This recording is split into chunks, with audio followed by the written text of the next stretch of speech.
The bulldozer hits my grandfather's levee at 7:14 a.m. on a Tuesday in March. I'm standing in my kitchen with a cup of black coffee going cold in my hand, watching through the window as the steel blade bites into 92 years of packed river clay. Renata Colfax is standing on top of what's left of the levee crown, clipboard against her chest, sunglasses pushed up into blonde highlights. She's got a hard hat on that's never touched a real job site. This levee, she tells the local news camera, is a 100-year-old dirt pile blocking a $1 million view. The Riverside Commons Homeowners Association is proud to bring our community into the 21st century. Behind her, the operator drops another 6 feet of my family's flood wall into a dump truck. Here are some numbers for you. $3.2 million. That's what Renata Colfax and the HOA board raised in riverfront legacy bonds to fund this boardwalk project. Bonds sold to 40 homeowners who trusted her. 40. That's how many houses sit in the low ground behind that levee. Houses that didn't exist when my grandfather started stacking dirt in 1911. Houses built decades later by people who never once asked why the ground felt so flat and so cheap. 0. That's how many of those 40 homeowners knew what that levee actually held back. By the end of this, Renata Colfax would owe $2.9 million in court-ordered restitution, and not $1 of it would be for the boardwalk. I didn't raise my voice that Tuesday morning. I didn't call a lawyer. I didn't even walk outside. I just picked up my phone and I started recording the time. Because I already knew something Renata Colfax didn't. Something buried in a deed book in the county courthouse since before her grandparents were born. And when the river came back, and rivers always come back, that piece of paper was going to be worth more than every bond she'd ever sold. My name is Grady Holcomb. I'm 67 years old. I spent 31 years as a floodplain engineer for the Army Corps of Engineers, reading rivers the way other men read newspapers. I retired 6 years ago to come home to the land my grandfather cleared with a mule team and a will strong enough to bend a river. That morning, watching a stranger in designer sunglasses tear down the one thing standing between 400 people and disaster, I didn't feel rage. I felt something closer to inevitability, because I knew exactly what was coming.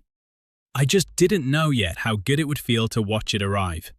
My grandfather, Silas Holcomb, came to this river bottom in 1911 with nothing but a wagon, 2 mules, and a young wife who buried 3 infants before her 40th birthday. The county called this land worthless back then, too wet, too wild, too close to a river that flooded every spring like clockwork. Silas didn't see worthless. He saw water that could be managed if a man was patient and strong enough to do it right. It took him 6 years, working every fall after harvest, to build the levee by hand. Mule-drawn slip scrapers, packed clay hauled load by load. He shaped it the way an old-timer shapes a loaf of bread, pressing, testing, walking the crown at dawn to check for soft spots. By 1917, it stood 11 feet high and ran nearly a mile along the river bend, curving like a protective arm around the low bottomland behind it. That bottomland is where Riverside Commons sits today, every single house. My grandfather never got to see the subdivision. He died in 1961, the same spring the river tried its hardest to take back what he'd built, and the levee held. My father held the line after him, mowing the crown every summer, patching muskrat holes, walking it after every hard rain with a flashlight and a shovel in the truck bed. I did the same thing every fall since I came home, out of habit as much as duty. The house I live in sits on a slight rise my grandfather built up himself, foot by foot, using dirt from the levee excavation. He always said, "Never build low, never trust a calm river." I didn't understand what he meant until I spent 3 decades studying rivers professionally and realized my grandfather had understood floodplain hydrology instinctively, the way farmers understand weather. The house still smells like cedar and river damp in the mornings. There's a walnut desk in my study my grandfather built by hand in 1899, the surface worn smooth by 3 generations of elbows leaning over ledges and deeds. Out back, past the garden, there's a small family cemetery. My grandfather, my grandmother, my father, my mother, and my wife Carol, who I buried 2 years ago after 41 years of marriage. I can smell the cut grass and diesel from my old tractor most afternoons, and some nights I can still hear the river talking to itself beyond the tree line, low and steady, like it's just waiting. I never told the HOA board what I used to do for a living. I never told them what my grandfather's levee actually protected, or what documents sat quietly in a fireproof box in my closet.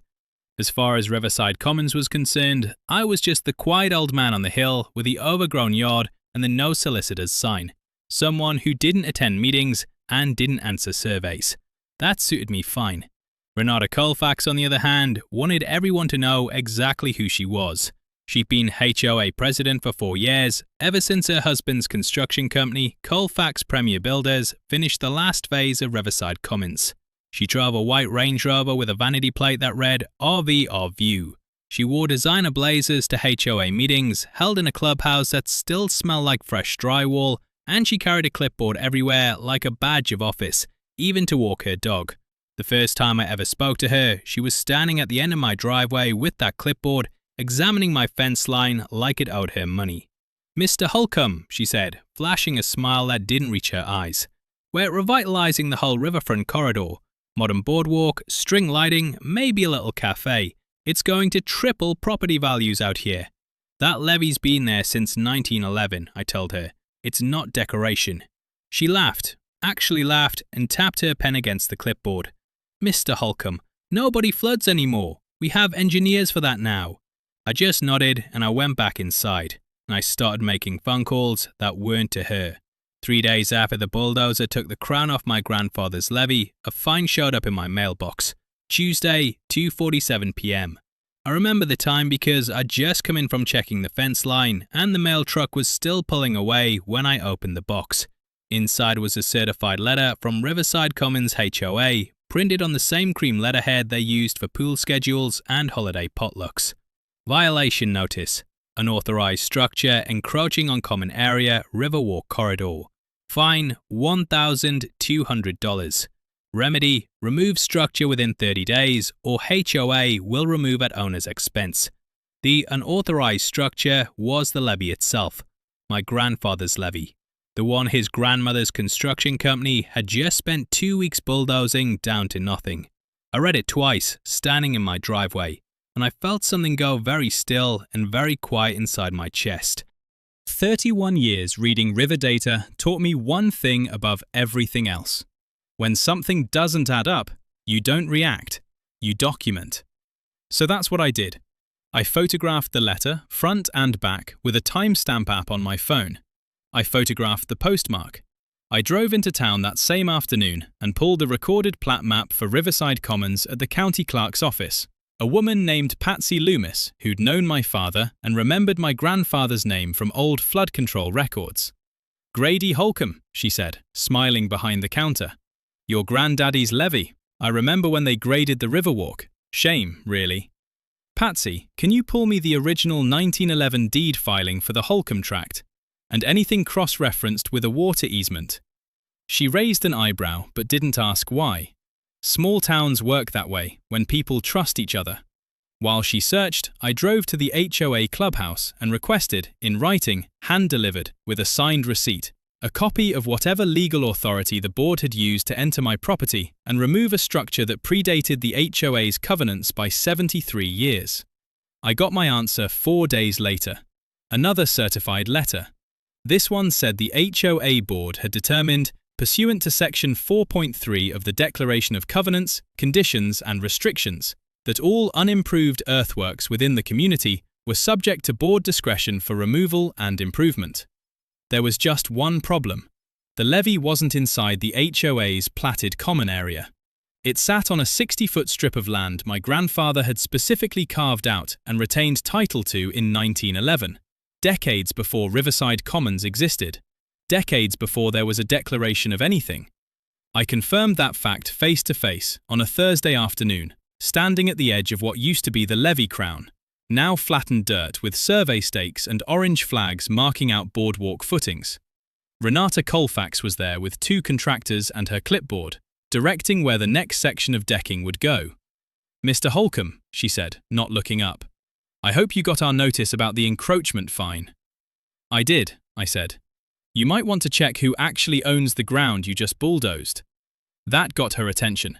She turned, sunglasses catching the afternoon light, mouth already curling into that practiced HOA president smile. "The levee sits within the community's riverfront common area, Mr. Holcomb." "It has for years." "No," I said. "It sits on a recorded 60-foot easement strip, deeded to my grandfather in 1911, retained by my family in every subsequent transfer. Your HOA's plat map doesn't include it, never has." For just a second, less than a second, something flickered behind her sunglasses. Then it was gone, replaced by that same smooth, condescending calm. "I think you're mistaken," she said, "but I'll have our attorney look into it." "You do that," I said, "and Mrs. Colfax, I'd get everything in writing from here on out. All of it." I turned and walked back to my truck, and I didn't look back, but I heard her tell one of the contractors, low enough she probably thought I couldn't hear, "Buy him off if you have to. Just keep the schedule." I didn't say anything to that either. I just got in my truck and I started making a folder. By that Friday, Patsy had the original 1911 filing ready for me at the courthouse. She'd pulled more than I asked for. She'd found the full engineering record filed alongside the original deed, something almost nobody remembered existed because it had been filed not with the county recorder's office, but with the old State Board of Water Engineers, back when Texas still used that name. It was a report typed on onion skin paper dated November 1911, signed by a civil engineer named Aldous Renfrew who'd been hired by my grandfather to certify the levee's construction. The report described the levee's purpose in plain, unambiguous language: to protect the low bottomland east of the river bend from seasonal flooding, in accordance with what the report called riparian drainage obligations. Attached to the engineering report was something else, a recorded easement granted by my grandfather to what the document called future occupants of the protected bottomland, guaranteeing the levee's benefit would run with the land, but reserving all rights, title, and maintenance authority to the Holcomb family and their heirs, in perpetuity. Here's what most homeowners don't know. An easement doesn't just grant a benefit, it can also reserve control. My grandfather hadn't just built a flood wall, he'd built a legal structure around it, one that made clear the levee existed at the pleasure and under the authority of whoever held the underlying strip. That strip was still in my name, fee simple. Nobody at Riverside Commons HOA had ever bothered to check, because nobody had ever bothered to read a single page of history older than their own subdivision. I sat in my truck in the courthouse parking lot for a long time that afternoon, engine off, reading that 1911 report twice through. My hands weren't quite steady. This wasn't just a property line dispute anymore, because if the levee's whole purpose, on record since 1911, was flood protection for the bottomland, and if I held the only authority to maintain, alter, or restore that levee, then whatever happened to Riverside Commons the next time the river rose wasn't going to be my problem to fix. It was going to be my decision. I didn't fully understand how far the rot went until I met Dorothy Pruitt. I found her the following week, sitting on her porch 2 streets over, oxygen tank humming beside her rocking chair, a stack of HOA paperwork in her lap thick enough to choke a mule. Dorothy was 78, a widow, her husband Harlan, a Korean War veteran who died 4 years back. She'd lived in Riverside Commons since 1988, longer than almost anyone, in one of the original ranch houses closest to the low ground behind where the levee used to stand. "They want me out," she told me, voice thin but steady. "Said my house needs a full roof replacement to meet the new riverfront aesthetic standards. $22,000, Mr. Holcomb. I get $1,100 a month from Social Security." "Did they give you a deadline?" 60 days, then they say they'll put a lien on the house. She looked out toward the river, toward the flattened strip of dirt where the levee used to run. "Harlan and I paid this house off in 2009. I don't have anywhere else to go." I sat with her a long while that afternoon, and something in my chest that had been quiet since Carol died started burning again, low and steady like a pilot light. Dorothy mentioned, almost as an afterthought, that she'd overheard something at the last HOA meeting, the one about the Riverfront Legacy Bond program. Something about Renata's husband's construction company being the sole contractor for the boardwalk, decking and lighting. Something about bond documents that promised repayment through increased assessment revenue and future lot sales. That sent me back to the courthouse the next morning, this time to the county's business filings and the State Securities Division's public records. What I found took 3 days to fully untangle, cross-referencing corporate filings, HOA board minutes obtained through an open records request, and construction permits pulled under the Texas Water Code's floodplain development provisions. Riverside Commons HOA had issued $3.2 million in unregistered riverfront legacy bonds to 40 homeowners, promising annual returns funded by new riverfront lot sales, lots that didn't legally exist yet, because the boardwalk project required floodplain development permits the HOA had never actually secured. Colfax Premier Builders, owned by Renata's husband Dale, had been awarded the sole construction contract without competitive bid, at a price nearly double market rate. And buried in a separate filing, I found a shell company, Riverbend Holdings LLC, registered to Renata Colfax herself, listed as the recipient of a consulting fee equal to 9% of total bond proceeds. 9% of $3.2 million. That was the moment I understood exactly what I was looking at. This wasn't a homeowners association removing an old dirt levee for a nicer view. This was a woman selling investment bonds against land she didn't have permits to develop, kicking money back to herself through her husband's construction company and her own shell corporation, and doing it all while quietly bulldozing the only flood protection standing between her 40 bondholders and a river that had never once, in 113 years, forgotten how to rise. I sat with those numbers for a long time, the courthouse fluorescent lights humming overhead, Patsy Loomis, 2 desks over, pretending not to watch me work. My coffee had gone cold an hour earlier. I didn't notice until I finally reached for it and felt the chill through the paper cup.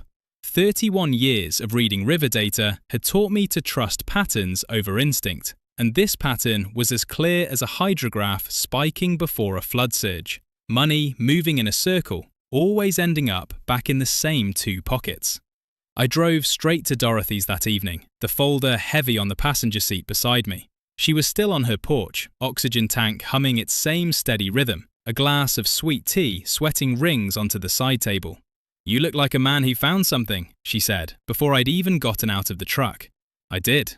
I sat down across from her, the porch boards creaking under my weight the same way they probably had for 30 years. "Dorothy, did the HOA ever tell you what happened to the money from those bonds people bought?" Renata said it was for community enhancement. Dorothy's mouth twisted like she'd bitten something sour. "My neighbor, Ruth Kellerman, put in $8,000. Said Renata told her it was safer than a CD at the bank.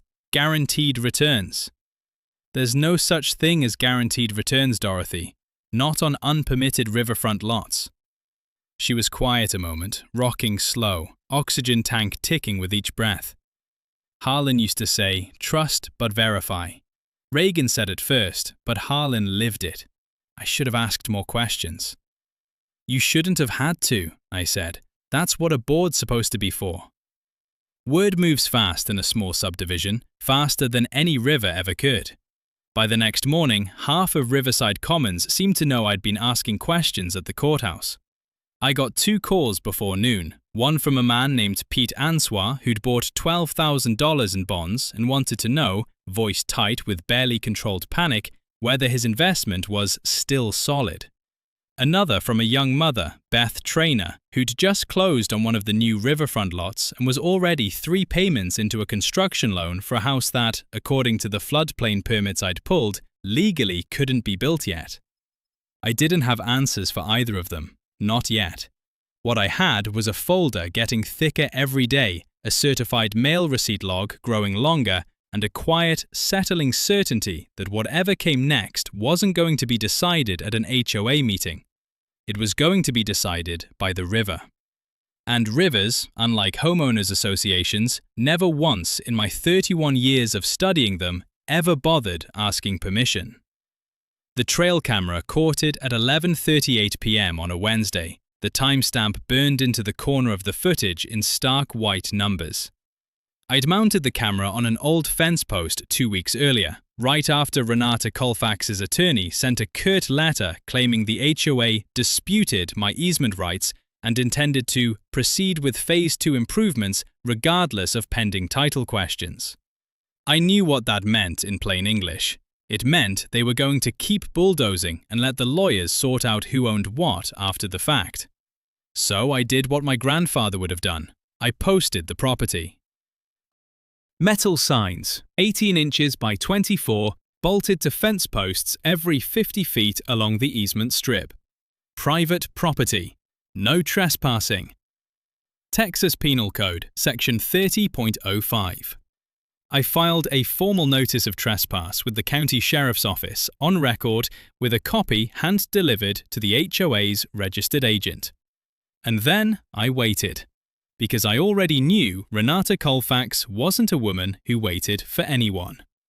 The footage showed 2 contractors in Colfax Premier Builders shirts cutting through my chain-link gate with bolt cutters, the metal snapping with a sound like a rifle shot in the quiet dark.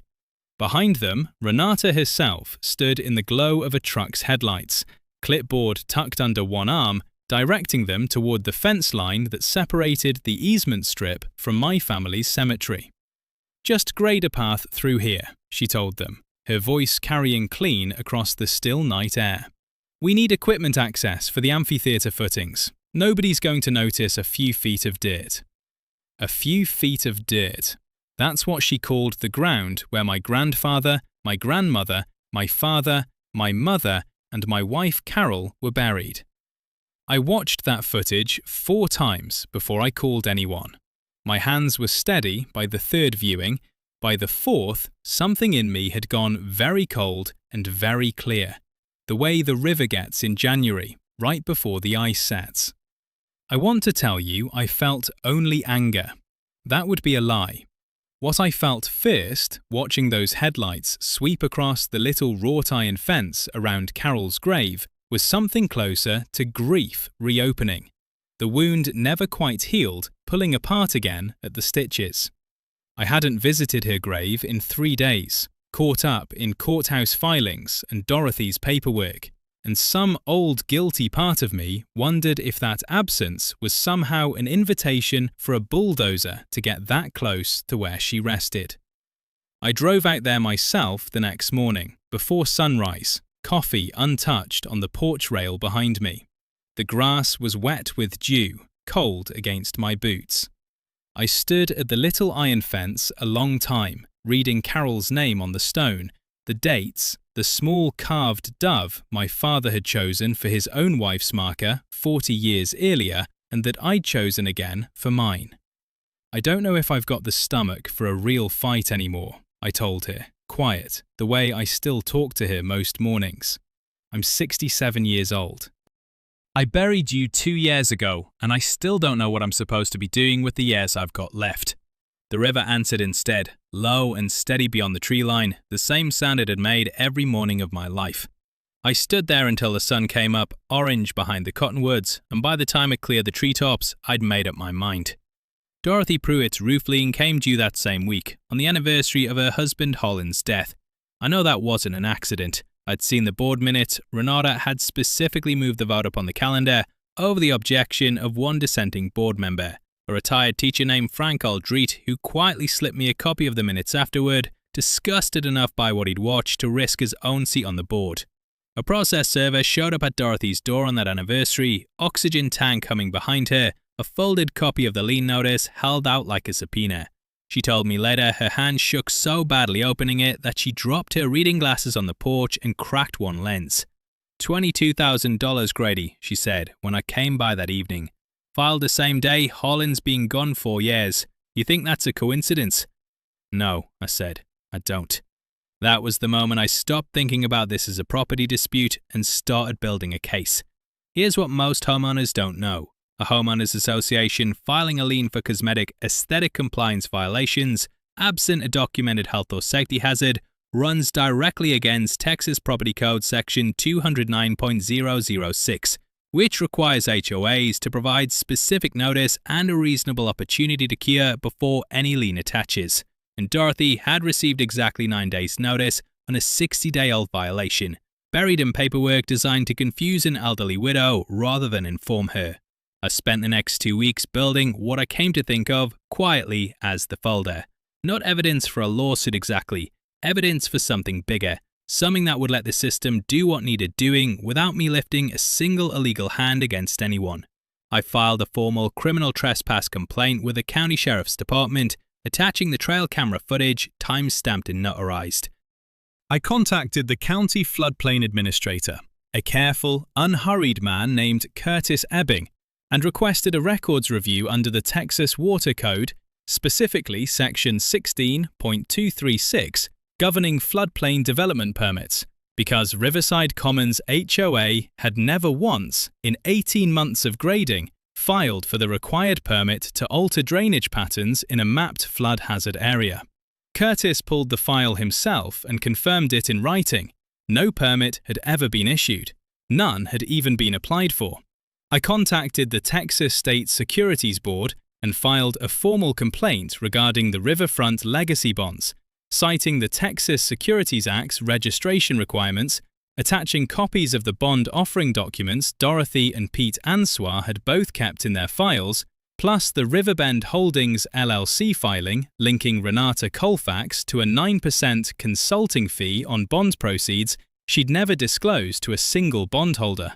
I reached out to a local news reporter, a sharp young woman named Alicia Farrow, who'd covered small-town corruption cases before and had the patience to actually read a folder 3 inches thick instead of asking for a soundbite. I didn't tell her everything.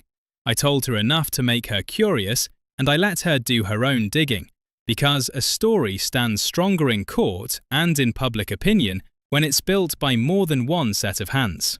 And I quietly notified Sheriff Wade Tillman, a man I'd fished with twice a year for the better part of 2 decades, that I intended to formally document any further unauthorized entry onto the easement strip, and that I'd appreciate a deputy's presence the next time Colfax Premier Builders equipment showed up on my land. "You building towards something specific, Grady?" Wade asked me, leaning against his cruiser outside the feed store, sunglasses pushed up into grey hair. "I'm building toward the truth showing up with witnesses attached," I told him. "That's all." He studied me a long moment, the way he used to study a river before deciding whether it was safe to wade. "Your granddaddy's levee," he said finally. "I remember Daddy talking about it. Said it was the only reason our side of the county didn't flood out in '57. It still is," I said. "Question is whether anybody's going to remember that before the water shows them the hard way." Wade didn't say anything to that. He just nodded, slow, and got back in his cruiser. 3 weeks later, the sky over Riverside County turned the color of a fresh bruise, and the National Weather Service issued its first flood watch of the season. The rain started on a Thursday and didn't stop for 31 hours. I'd watched the radar all week, the way I used to watch it for the Corps, tracking a slow-moving system stalling right over the upper watershed like it had nowhere better to be. By Friday morning, the river gauge upstream at Miller's Crossing read 14 feet and climbing, and I knew, the way you know your own heartbeat, exactly what was coming. I called Curtis Ebbing at 6 a.m. "Curtis, I need you out here today. Bring your camera and your permit file." I called Sheriff Wade Tillman next. "Wade, today's the day. I'd appreciate you out here by noon." I called Alicia Farrow third. "You wanted a story with an ending. Come at noon, bring your camera." Then I drove to Dorothy Pruitt's house myself and helped her load a bag into my truck, her oxygen tank rattling against the seatbelt buckle, because I wasn't about to let a 78-year-old widow ride out a flood alone in a house 40 yards from a river with no levee left to hold it back. By 11 that morning, the water had already crested the old levee footprint, the flattened dirt where a boardwalk was supposed to go, where survey stakes and orange flags now floated like broken toys. It didn't rise gently. It came the way my grandfather always said a spring flood comes, sudden and businesslike, filling the low ground behind where the levee used to stand with brown water that smelled like wet clay and old diesel. The same smell I remembered from childhood, except this time there was nothing stopping it. 40 houses, every single one of them built on ground my grandfather's levee had protected for over 100 years, ground the HOA board had declared modernized past the need for protection. Water crept across lawns, up driveways, into garages.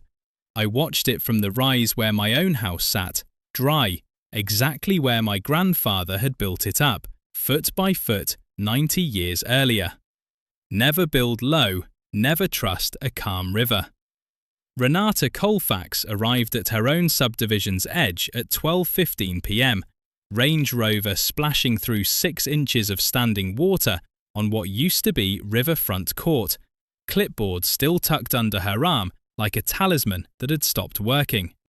She was screaming into her phone at someone, Dale probably, or the construction crew, or her attorney, when she saw the small crowd gathered at the edge of the flooded street. Sheriff Tillman's cruiser, lights off but present. Curtis Ebbing standing with a folder and a camera. Alicia Farrow, recorder already running, and me, standing on dry ground at the edge of my own property, 60 feet of legally deeded easement between us, holding a folder of my own. "You did this," she said, wading toward me through the water, designer shoes ruined, mascara starting to run in the rain. "You and your damn levee. You could have fixed this. You could have." "I didn't do anything, Mrs. Colfax," I said. "Your board tore down a flood control structure without a permit, without an engineering study, and without ever checking who actually owned the ground it sat on. The river did the rest. Rivers don't care about riverfront views." "That levee was obsolete," she said, but her voice had lost its clipboard certainty. "We had reports." "You had no reports," Curtis Ebbing said, stepping forward, rain running off the brim of his cap. "Ma'am, I've got 18 months of grading and construction activity in a mapped Zone AE floodplain with 0 permits filed under Water Code Section 16.236. That's a state violation before we even get to the county side. And I've got a criminal trespass complaint," I said, opening my folder, "for the night your contractors cut through my gate with bolt cutters to grade equipment access 40 feet from my wife's grave. Time-stamped, notarized." She looked at Sheriff Tillman like she expected him to intervene on her behalf, the way people like Renata Colfax always expect someone in a uniform to take their side. Wade just looked back at her, steady, the same look he probably gave river debris before deciding whether to move it or let it pass. "And the Riverfront legacy bonds," Alicia Farrow said, stepping closer with her recorder. "Mrs. Colfax, can you comment on Riverbend Holdings, LLC? Specifically the 9% consulting fee routed to an account bearing your name, undisclosed to any of the 40 bondholders who invested $3.2 million based on your personal assurances." That's when Renata Colfax stopped talking altogether. That's also when a state investigator from the Texas Securities Board, a quiet man named Oliver Cass, who'd been standing near Wade's cruiser the whole time in an unmarked sedan, stepped forward with a folder of his own. "Mrs. Colfax," he said, "I have a warrant here for the seizure of financial records related to Riverbend Holdings, LLC, and the Riverfront Legacy Bond Program. I'd like you to come with me." Wade Tillman moved then, not rough, just certain, the way a good lawman moves when the moment finally arrives after weeks of quiet paperwork. He read Renata her rights, standing in 6 inches of floodwater, rain soaking through her ruined blazer, her clipboard finally dropped into the brown water at her feet, papers dissolving into pulp. I didn't smile, I want you to know that. I didn't feel triumphant, exactly, watching a woman get arrested in the middle of a flood she'd helped cause. What I felt was closer to relief, the specific relief of watching a system that's supposed to work actually work. Finally, after weeks of quiet documentation, certified letters, and trail camera footage. Behind her, 40 houses sat in brown water, and on the rise above them, my house and Dorothy Pruitt sitting on my porch, oxygen tank humming, watching the whole thing unfold with an expression I can only describe as fierce, satisfied grief. Harlan would have liked this, she said, when I came back up to check on her. He always said crooked people eventually drown in their own river. Grandpa used to say something similar, I told her. Different words, same river.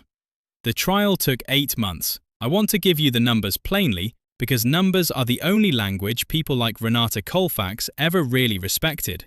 Renata Colfax pleaded no contest to securities fraud under the Texas Securities Act, criminal trespass under Texas Penal Code Section 30.05, and unpermitted floodplain alteration under Water Code Section 16.236. The court ordered $2.9 million in restitution to the 40 bondholders to be paid jointly and severally with her husband Dale Colfax, whose construction company, Colfax Premier Builders, lost its state contractor's license entirely after the investigation revealed the no-bid contract had been padded nearly double market rate to fund the kickback structure. Dale Colfax pleaded guilty to a lesser charge of fraudulent business practices and was ordered to pay $180,000 in separate restitution tied specifically to overbilled construction costs. He avoided jail time. Renata did not. She was sentenced to 4 years in state prison, with the judge specifically noting in his ruling the particular cruelty of targeting an elderly widow with a fraudulent lien filed on the anniversary of her husband's death, a detail that made the local paper's front page thanks to Alicia Farrow's reporting. Riverbend Holdings LLC was dissolved by court order, its remaining assets, just under $400,000, seized and distributed proportionally among the bondholders as partial restitution ahead of the criminal judgment. The 40 homeowners behind the old levee received flood damage assessments totaling $640,000, covered partially by the HOA's insurance policy and partially by a state emergency floodplain relief fund Curtis Ebbing helped them access. Pete Ansois got back every dollar of his $12,000 investment, plus statutory interest. Beth Trainor's construction loan was restructured after the county halted all riverfront lot sales pending a full floodplain remapping.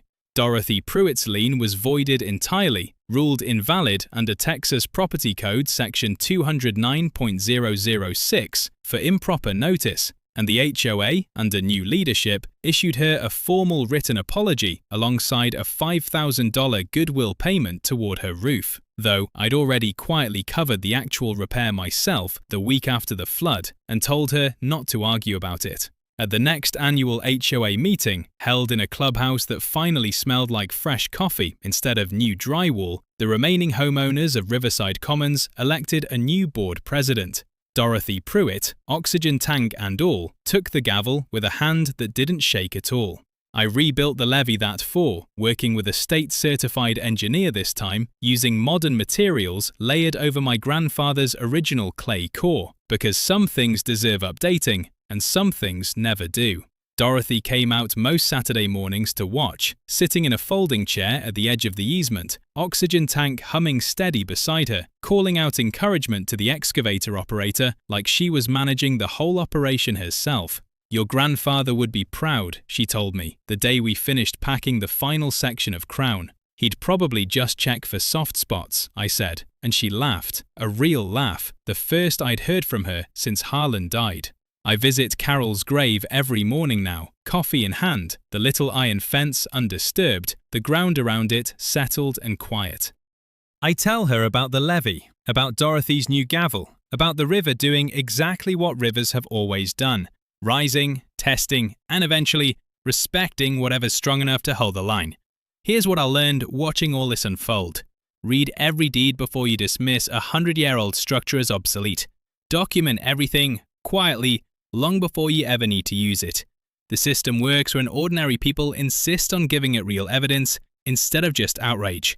And rivers, like truth, always come back, whether or not anyone bothered to prepare for them.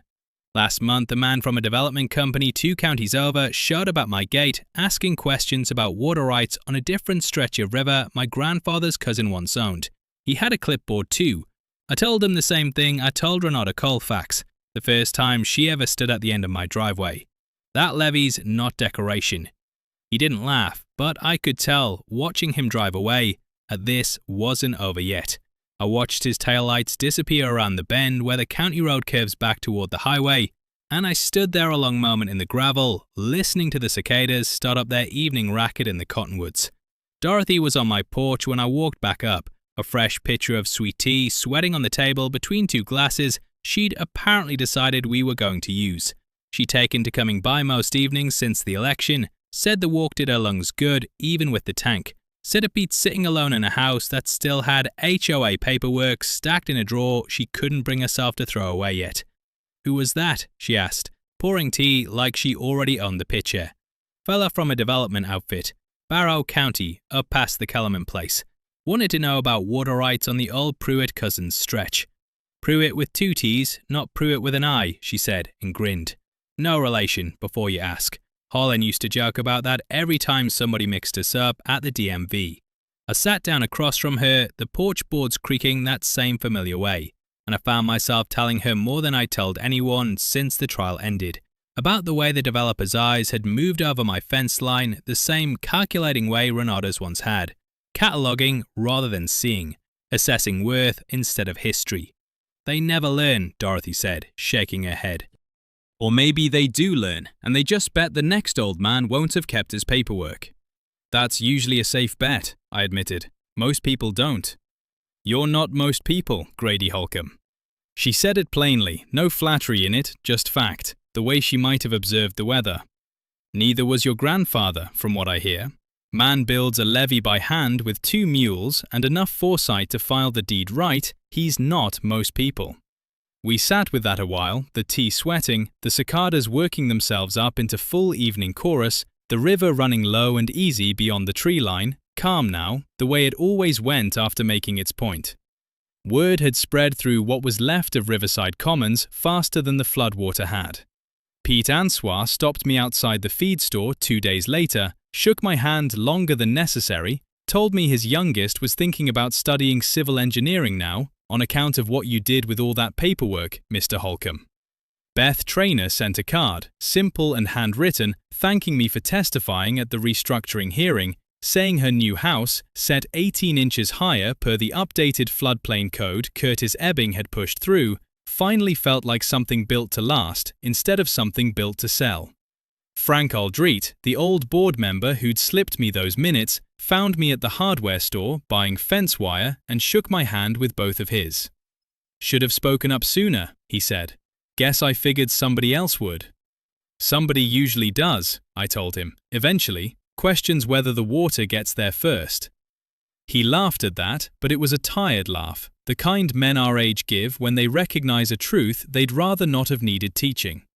That developer's business card sat on my kitchen counter for 3 days before I finally put it in the drawer with Carol's old recipe cards, not thrown away, just filed.